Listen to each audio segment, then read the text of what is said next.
45 ବର୍ଷ ତଳେ ଖଣ୍ଡଗିରି ଯାତ୍ରା କମିଟି ପୁଳେ ଉପରେ ଜୈନ ମନ୍ଦିର ଅଛି 200 ଜୈନ ଉଲଗ୍ନ ହେଇ ରାସ୍ତା ଉପରେ ଚାଲନ୍ତି। ତାଙ୍କୁ ରୋକାଗଲା 77 ମସିହାରେ। ମୁଁ ଫାଷ୍ଟ MLA ପୂର୍ଣ୍ଣସୁନ୍ଦର ଆଙ୍ଗିଣିଆ ଯାଇ ତାଙ୍କୁ ରୋକିଲେ। ସେ ପୂର୍ଣ୍ଣସୁନ୍ଦରଙ୍କୁ ବାଡ଼େଇଲେ। ଆମେ ଏମିତି ମାଡ଼ ଦେଲୁ 32ଟା ଗଲେ ଥାନାକୁ ଡାକ୍ତରଖାନାକୁ। ସେଇ ଦିନଠୁ ଆଉ ନଙ୍ଗୁଳି ନାହାନ୍ତି। ସେ ମାଡ଼ ଦେଖି କୋଳଥ ଚୋପା ତେଲ ମାରୁଥାଉ। ଆମ ଯାତ୍ରା ସିଏ ଇଏ ଆଜି MLA। ଆମେ ସେଠିକାର 60 ବର୍ଷ MLA। ଆମ ପିତୃପୁରୁଷ ଜାଗା ଇଏ। ତେଣୁ ସେ ରହି ସହଯୋଗ କରନ୍ତୁ। ତେଲ ମାରିକି ଗରମ କରି ରଖନ୍ତୁ। ଯଦି ଦରକାର ପଡିବ ଆମେ ସେତେବେଳେ କାଠ ଫାଳିଆରେ କଲୁ।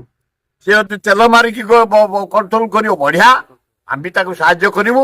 ନଙ୍ଗୁଳି ଏଠି ଆଲାଉ କରିବା କିଛି କେହି କରେଇ ଦେବୁନି। ଆମେ ଏ ମାଟି ଆମର ମାନ ମର୍ଯ୍ୟାଦା, ମାଟିରେ ରଖିବା ଆମର, ମା ଭଉଣୀଙ୍କ ମାନ ମର୍ଯ୍ୟାଦା ରଖିବା ଆମର।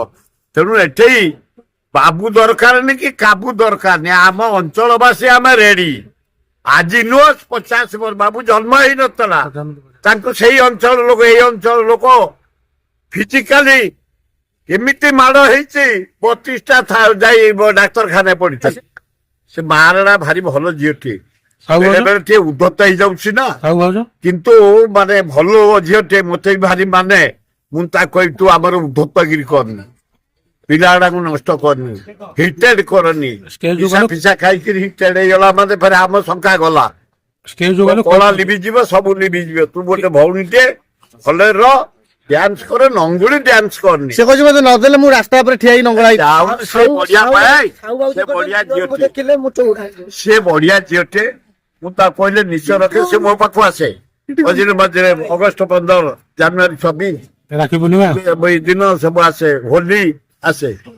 ମୁଁ ତାକୁ କହିବି ତୁ ଆମର ଲାଇନରେ ରହ, ଲାଇନ ବାହାରକୁ ଯାନି। ଭଗବାନ ତୋତେ ଦେଇଛି କଳା, ଭଲ ଡ୍ୟାନ୍ସ, ଭଲ ସୁନ୍ଦର ଚେହେରା ଦେଇଛି।